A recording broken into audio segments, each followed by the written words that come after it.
Lo único positivo de aquel encuentro fue que resultó que en serio había pastel, de durazno esta vez, en el buffet especial que habían preparado en el comedor de la escuela. A diferencia del día de la cosecha, Coriolanus se llenó el plato con pollo frito y tomó el trozo de pastel más grande que pudo encontrar. Untó generosamente algo de mantequilla a sus galletas y rellenó hasta en 3 ocasiones su vaso con ponche de uva, tanto que al final lo desbordó y ensució la servilleta de tela que intentaba secarle. Le daba igual lo que dijera la gente. El doliente principal necesitaba sustento después de todo. Sin embargo, mientras comía, reconoció sus excesos como una señal de que su habitual don para el autocontrol empezaba a desmoronarse. Lo atribuyó al decano Highbottom y su acoso continuo. ¿A qué venía hoy esos desvaríos? ¿Flores, capullos? Deberían encerrarlo en alguna parte, o mejor aún, deportarlo a cualquier puesto remoto para que dejase en paz a los habitantes decentes del Capitolio. Solo de pensar en él le entraban ganas de seguir atiborrándose de pastel. Sejanus, sin embargo, se dedicaba a marear el pollo y las galletas sin decidirse a probar ni un bocado. Si a Coriolanus le había desagradado el cortejo fúnebre, para Sejanus debía de haber puesto un tormento enorme. «Te denunciarían como tires toda esa comida», le recordó Coriolanus. El muchacho no le caía especialmente bien, pero tampoco deseaba que lo castigasen. «Sí, ya», dijo Sejanus. Aún así parecía incapaz de ingerir nada más que un trago de ponche. El banquete tocaba a su fin cuando Satria reunió a los 22 mentores en activo para informarles de que no solo iban a seguir adelante con los Juegos del Hambre, sino que deberían de volverse aún más visibles. Con eso en mente, tendrían que escoltar a sus tributos en una visita guiada por el estadio esa misma tarde. Se retransmitiría en directo para todo el país, lo que consolidaría de alguna manera la iniciativa promulgada por la doctora Gaul durante el funeral. El vigilante jefe de los Juegos opinaba que separar a los jóvenes del Capitolio de los distritos sugeriría debilidad, como si les asustaran demasiado sus adversarios, como para atreverse a estar en presencia de ellos. Los tributos estarían esposados, aunque no cargarían con cadenas. Entre sus guardias se encontrarían francotiradores de élite de los agentes de la paz, pero los mentores debían de dejarse al lado de sus custodios. Coriolanus percibió cierta resistencia entre sus compañeros de clase. Varios de sus progenitores habían presenciado quejas formales para protestar por la mediocre seguridad tras la muerte de Aracne, aunque nadie dijo nada porque ninguno quería quedar como un cobarde delante de los demás. A él, todo aquello le anotaba tan peligroso como desaconsejable, que evitaría que otros tributos se volvieran en contra de sus mentores. Pero jamás lo expresarían en voz alta. Una parte de él se preguntó si la doctora Gaul no estaría esperando un nuevo acto violento para poder castigar a otro tributo, quizá con vida esta vez, frente a las cámaras incluso. Esta nueva muestra de crueldad de la doctora Gaul hizo que le dieran ganas de amotinarse. Observó de reojo el plato de Sejanus. ¿Has terminado? No, hoy no puedo comer nada, dijo Sejanus. No sé qué hacer con esto. Su sección se había quedado desierta bajo la mesa. Coriolanus extendió la servilleta de tela sucia sobre su regazo. Se sintió todavía más transgresor al ver que estaba bordada con el sello del Capitolio. «Ponlo aquí», dijo con una mirada furtiva. Sejanus echó un vistazo a su alrededor y se apresuró a colocar el pollo y las galletas encima del trozo de tela. Coriolanus lo envolvió todo y guardó el hatillo en su mochila.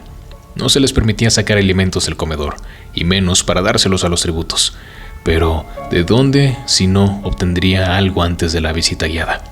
Lucy Gray no podría hincarle el diente delante de las cámaras, pero su vestido contaba con grandes bolsillos. Le fastidiaba que la mitad del botín fuese a ir para Jessup, aunque quizá esa inversión diera sus frutos cuando empezaran los juegos.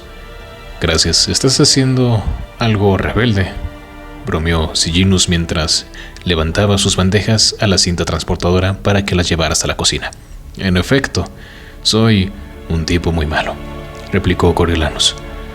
Los mentores se apilaron en unos cuantos furgones de la academia y partieron rumbo al estadio del Capitolio, construido en el margen opuesto del río para evitar que la muchedumbre congestionara el centro de la ciudad. En su día, el enorme y moderno anfiteatro había sido escenario de numerosos acontecimientos militares, lúdicos y deportivos. Allí se celebraban las ejecuciones de enemigos de alto rango durante la guerra, por lo que se convirtió en el objetivo de los bombardeos rebeldes. Si bien la estructura original permanecía aún en pie, inestable y vapuleada, ya solo se utilizaba para acoger a los Juegos del Hambre. El exuberante campo de césped meticulosamente cortado había sucumbido a la falta de cuidados. Estaba sembrado de cráteres dejados por las bombas, sin más verdor que el de la maleza que reinaba ahora en la explanada de la tierra. Los escombros, fruto de explosiones, fragmentos de piedra y metal, yacían esparcidos por todas partes. El muro de 4,5 metros que rodeaba el campo estaba agrietado y despotillado por la metralla. Todos los años se encerraban allí los tributos sin más que un arsenal de cuchillos, espadas, mazas y otros objetos por el estilo, con los que garantizar el baño de sangre mientras los espectadores disfrutaban.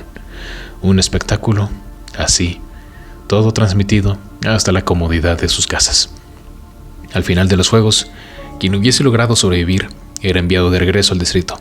Se retiraban los cadáveres, se recogían las armas y se cerraban las puertas hasta el año siguiente, sin mantenimiento, sin labores de limpieza.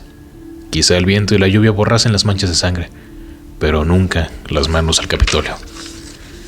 La profesora Sickle, su carabina en esa excursión, ordenó a los mentores que dejaran sus pertenencias en los furgones cuando llegaran. Coriolanus se embutió la servilleta llena de comida en uno de los bolsillos delanteros del pantalón y cubrió el bulto con el dobladillo de la chaqueta. Al salir al aire acondicionado, al sol abrasador, vio a los tributos en pie y esposados, formando una fila vigilada de cerca por los agentes de la paz. A los mentores se les indicó que ocuparan sus puestos junto a sus respectivos tributos, alineados por orden numérico, por lo que él acabó cerca del final al lado de Lucy Gray. Por detrás de ellos estaban solo Yusuf y su mentora Lysistrata, cuyos 45 kilos apenas y bastaban para activar la báscula. Frente a él, el tributo de Clemencia, Ripper, el que había intentado estrangularlo anteriormente en la camioneta. Apuñalaba el suelo con los ojos cargados de rabia, como el resultado dependiese de un duelo por parejas entre mentores y tributos. Sería difícil que la suerte se pusiera de parte de Coriolanus. Pese a su delicada apariencia, Lysistrata tenía plomo de sobra. Hija de los médicos que trataban al presidente Ravensteel, la fortuna había querido convertirla en su mentora y, por lo visto, se había esforzado por establecer algún tipo de vínculo con Yusuf. «Te he traído una pomada para el cuello», la oyó susurrar Coriolanus, «pero debes de guardarla donde nadie la encuentre». Yusuf gruñó a modo de asentimiento. «Te la esconderé en el bolsillo cuando no mire nadie». Los agentes de la paz corrieron las pesadas barreras del bloque que daba a la entrada.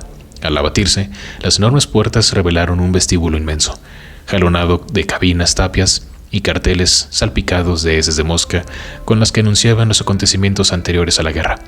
Sin romper la formación, los chicos siguieron a los soldados hasta el fondo de la estancia. Un banco de tornos de cuerpo entero, cada uno de ellos dotado de 3 brazos metálicos curvos, los aguardaba cubierto por una gruesa capa de polvo. Se requería una ficha del Capitolio para accionarlos, la misma que se empleaba aún para cubrir el importe de los trolebuses. Esta entrada era para los pobres, pensó Coriolanus, o quizá no fuera para los pobres. Acudió a su mente la palabra plebeyos.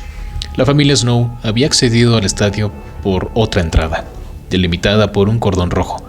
A su cabina no se llegaba metiendo una ficha del trolebús. De eso estaba seguro. Tenía techo, a diferencia de gran parte de la arena, una ventana de cristal plegable y aire acondicionado para sobrellevar incluso los días más calurosos. Se les asignaban un AVOX que les llevaba comida y bebida, así como juguetes para Tigris y él. Si Coriolanus se aburría, podía pegar una cabezada en los mullidos asientos acolchonados. Unos agentes de la paz apostados junto a 2 de los tornos empezaron a introducir fichas en las ranuras para que cada pareja, formada por un tributo y su mentor, pudiera pasar simultáneamente. Al término de cada rotación, una voz risueña entonaba: «¡Que disfrute del espectáculo!». «¿No pueden desactivar la barrera?», preguntó la profesora Sickle. «Podríamos si tuviéramos la llave», dijo uno de los soldados, «pero nadie parece saber dónde está». «¡Que disfrute el espectáculo!», le dijo el torno a Coriolanus mientras pasaba. Empujó hacia atrás el brazo que quedaba a la altura de su cintura y comprobó que no había salida posible. Su mirada saltó a lo alto de los tornos. donde unos barrotes de hierro ocupaban el espacio hasta el portal arqueado. Dedujo que los usuarios de los asientos más económicos abandonarían el edificio por otros pasillos, lo que debía de considerarse una ventaja, por lo que, al dispersar la multitud, se refería entonces.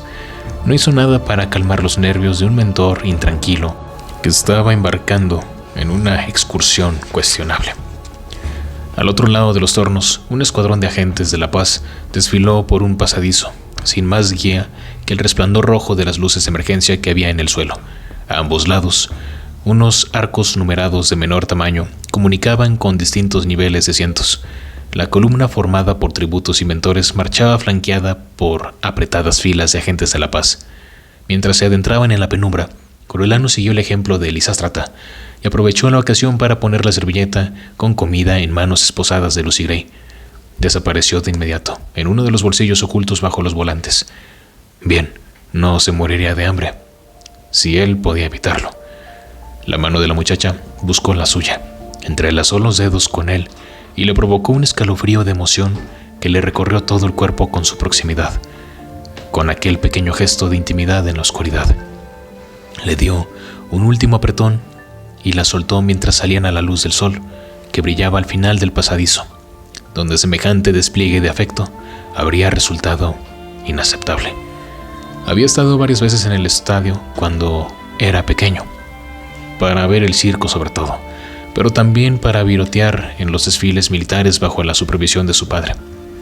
Los últimos 9 años había visto las retransmisiones televisadas de los juegos, al menos en parte, pero nada lo había preparado para la sensación que experimentó al cruzar la puerta principal bajo aquel gigantesco marcador y salir al campo.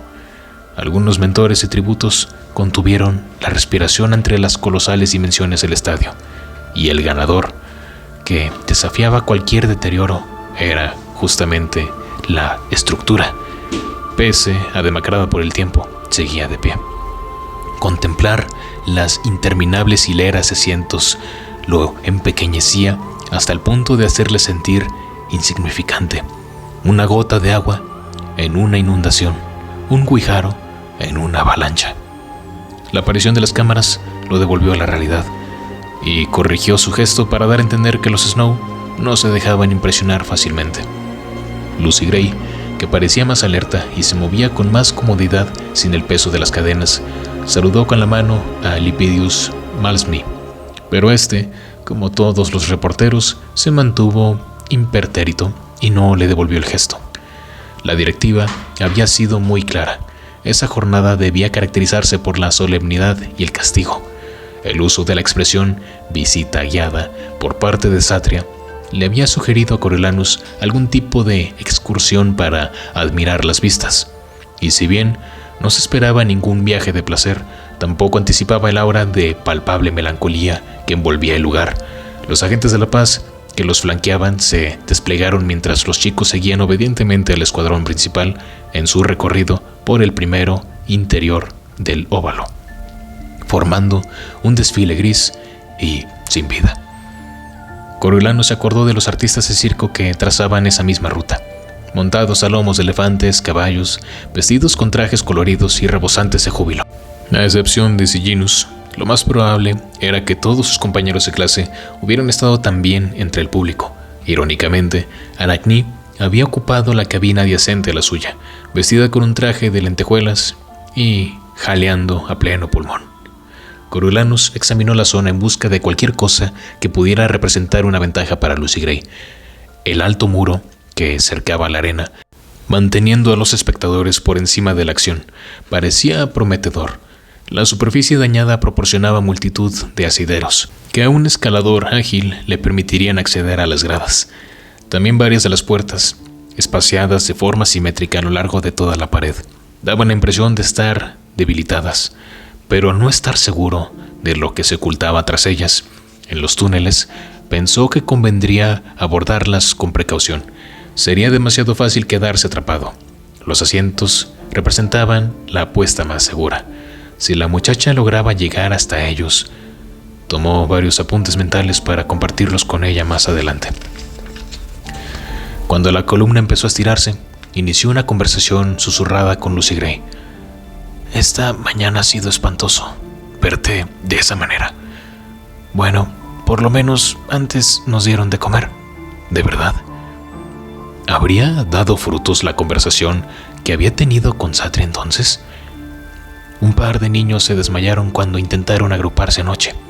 Creo que han llegado a la conclusión de que, si quieren que lleguemos vivos al espectáculo, van a tener que empezar a darnos de comer. Pan, queso, principalmente.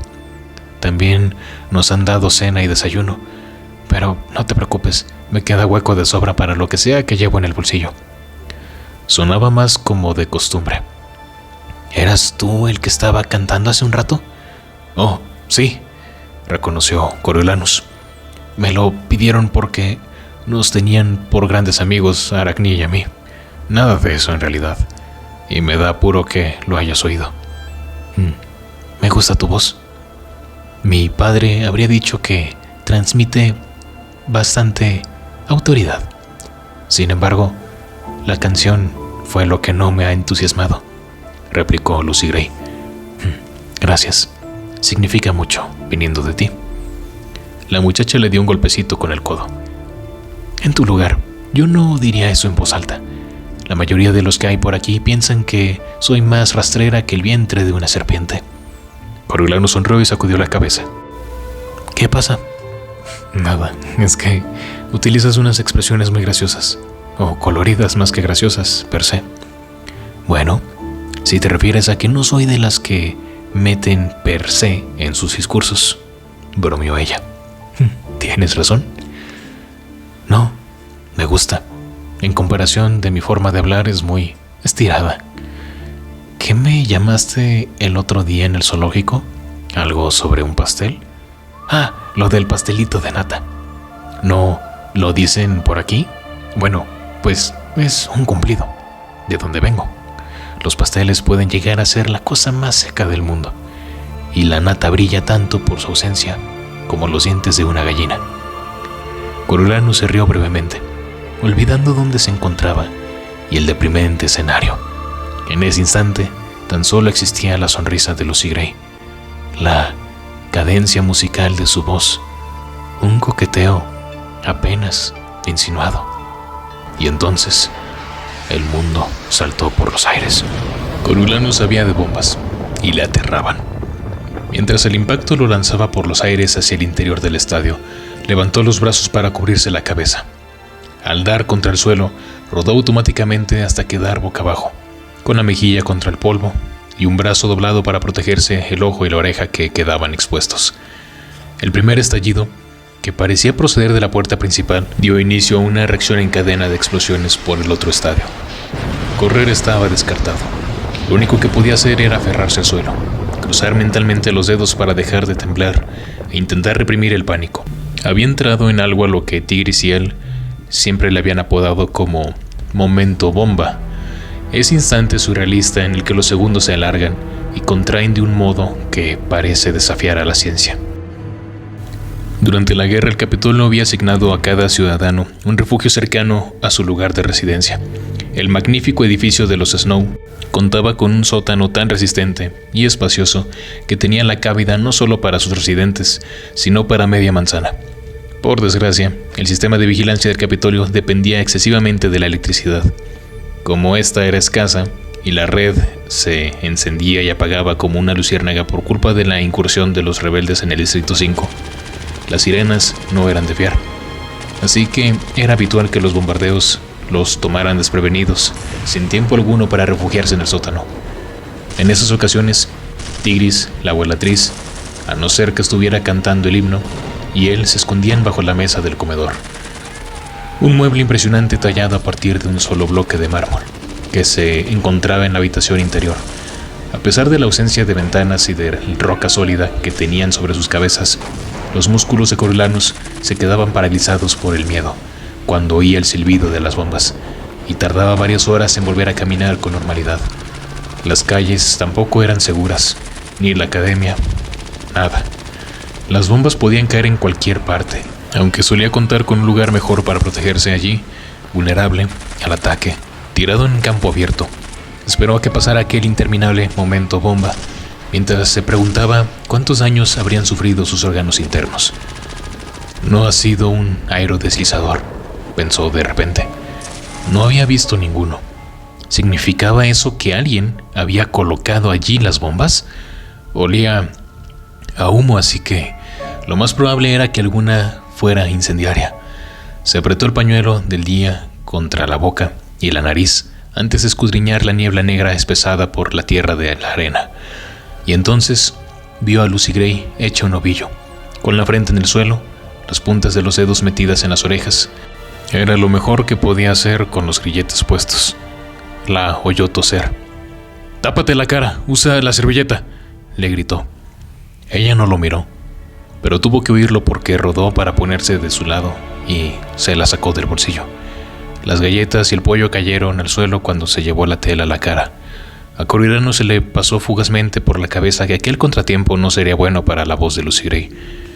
La tranquilidad lo llevó a pensar que el incidente había terminado, pero justo cuando levantaba la cabeza, un último estallido retumbó en las gradas que tenían justamente por encima y destruyó lo que antes fuera un puesto de aperitivos.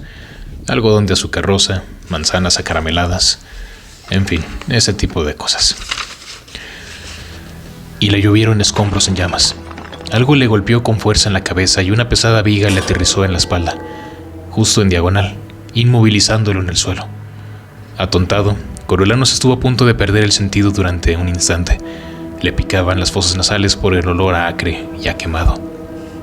Se dio cuenta de que la viga estaba ardiendo. Intentó reunir fuerzas y salir de allí, pero el mundo empezó a darle vueltas. Y ese pastel de durazno solamente le revolvió el estómago. ¡Ayuda!, gritó. Otros gritos similares surgieron a su alrededor, aunque no veía a los heridos a través de la niebla. ¡Ayuda! El fuego le chamuscó el pelo, así que volvió a intentar con todas sus fuerzas salir de debajo de la viga, sin éxito. Un dolor insoportable empezó a recorrerle el cuello y el hombro, y entonces comprendió horrorizado que se iba a quemar vivo. Gritó una y otra vez, pero parecía estar solo en una burbuja de humo oscuro y escombros en llamas. Entonces distinguió una figura que se alzaba del infierno. Lucy Gray pronunció su nombre. Después volvió la cabeza de golpe porque algo que él no alcanzaba a ver le llamó la atención. Sus pies se alejaron unos pasos y vacilaron, como si se debatiera entre dos opciones. «Lucy Gray», le suplicó con voz rota, «por favor». La chica le echó un último vistazo a lo que fuera que la tentaba antes a correr a otro lado. La viga que inmovilizaba a Coriolanus se movió para después volver a caer. Se levantó una segunda vez, dejando el espacio justo para que saliera a rastras. Lucy Gray lo ayudó a levantarse. Se echó uno de sus brazos al hombro y juntos se alejaron cojeando de las llamas hasta caer exhaustos en el centro del estadio. Al principio, el chico no pudo más que toser y sufrir arcadas, pero poco a poco fue consciente del dolor en la cabeza y de las quemaduras en su cuello, la espalda y hombros. De algún modo, sus dedos habían aferrado a la falda achicharrada de Lucy Gray, como si de un salvavidas se tratase. Ella tenía las manos esposadas y quemadas cerca de las suyas. El humo se posó lo suficiente como para que Coriolanus viera el patrón que había seguido para poner las bombas por el estadio, a intervalos regulares con la carga principal de explosivos en la entrada. Habían provocado tantos daños que vislumbró la calle del centro y al lado, y dos figuras que huían. Por eso había vacilado Lucy Gray antes de acudir en su ayuda, por la posibilidad de huir. Seguro que otros tributos habrían aprovechado la oportunidad. Sí, ahora oía las sirenas, gritos en la calle. Los paramédicos se abrieron paso entre los escombros y corrieron a atender a los heridos. «No pasa nada», le dijo Coriolanus a Lucy Gray. «Ya está aquí la ayuda». Lo levantaron del suelo y lo tendieron en una camilla. Soltó los volantes de la chica, pensando que habría otra camilla para ella. Pero cuando se lo llevaban, vio a un agente de la paz que la obligaba a tumbarse boca abajo mientras le colocaba el cañón de un arma en el cuello, y la chica solamente podía replicar todo tipo de insultos. «¡Lucy Gray!», gritó Coriolanus. Nadie le prestó atención. Le costaba mantener la concentración por culpa del golpe en la cabeza, aunque fue consciente del viaje en ambulancia, de las puertas batientes que se abrían de camino a la misma sala de espera en la que se había bebido la limonada con gas un día antes, y de que lo depositaron en una mesa bajo una luz brillante, mientras un equipo de médicos intentaba evaluar los daños. Quería dormir, pero no dejaban de ponérsele delante de la cara para exigirle respuestas, y sus alientos a desayuno rancio solo conseguían revolverle aún más el estómago. Lo metían y lo sacaban de distintas máquinas. Le pinchaban y, por fin, por suerte, dejaron que durmiera. A lo largo de la noche se pasaron varias veces a despertarlo para mirarle los ojos con una luz, si era capaz de responder unas cuantas preguntas básicas. Lo dejaban volver a sus sueños. Cuando por fin se despertó de verdad, el domingo, la luz que entraba por las ventanas le indicó que era por la tarde, y la abuelatriz y Tigris estaban inclinadas sobre él, mirándolo con preocupación. Sentí una cálida sensación de seguridad. No estoy solo, pensó. No estoy en el estadio. Estoy a salvo. Hola, corrió, le dijo Tigris. Somos nosotras. Hola, respondió e intentó sonreír. Te has perdido el momento bomba. Pues resulta que es peor estar afuera y saber que has tenido que pasarlo tú solo, repuso Tigris. No estaba solo, dijo Coriolanus. La morfina y todo ese tipo de cosas que le ponían a los pacientes impedían recordar con claridad. Lucy Gray estaba allí. Creo que ella me salvó la vida. No lograba asimilar la idea, dulce, aunque también perturbadora. No me sorprende nada, repuso su prima, apretándole la mano. Está claro que es una buena persona. Desde el principio intentó protegerte de los demás tributos. La abuelatriz no estaba tan convencida. Después de que Coriolanus lograra recomponer el orden en su mente de los acontecimientos, la anciana llegó a la siguiente conclusión. Bueno, lo más probable es que pensara que los agentes de la paz la abatirían si escapaba. Pero de todos modos, es verdad que ha demostrado tener carácter. Puede que no sea de los distritos, como asegura. Era un gran elogio, o al menos lo más parecido a un elogio que se le podía sacar a la abuelatriz.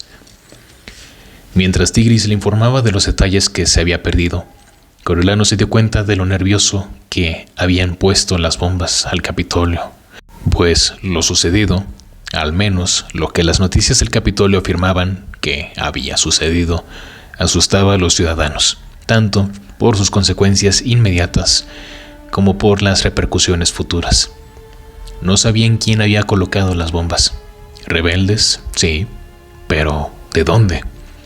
Podían ser de cualquiera de los 12 distritos, o un puñado de chusma huida del distrito 13, o incluso el destino. Pudo haber hecho que esto haya sido obra de una célula durmiente del Capitolio. La cronología de los acontecimientos era desconcertante. Como el estadio estaba vacío, cerrado y olvidado entre unos fuegos y los siguientes, las bombas podían llevar allí 6 días o 6 meses. Las cámaras de seguridad cubrían las entradas a lo largo del óvalo, pero el exterior en ruinas permitía que pudiese escalarse. Ni siquiera sabían si las bombas se habían activado por control remoto o por un paso en falso.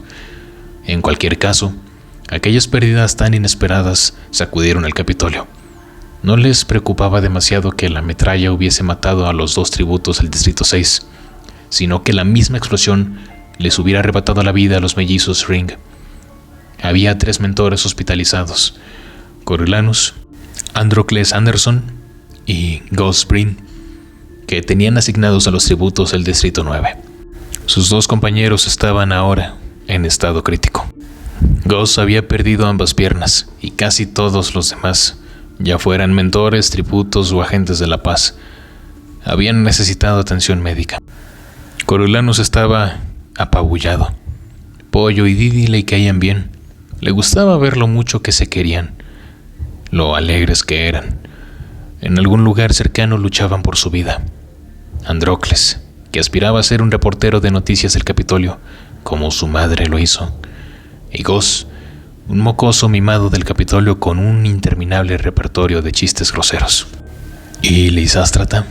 ¿Está bien?, Preguntó, recordando que la había tenido detrás en el estadio. La abuela Tris parecía incómoda. Ah, sí, está bien.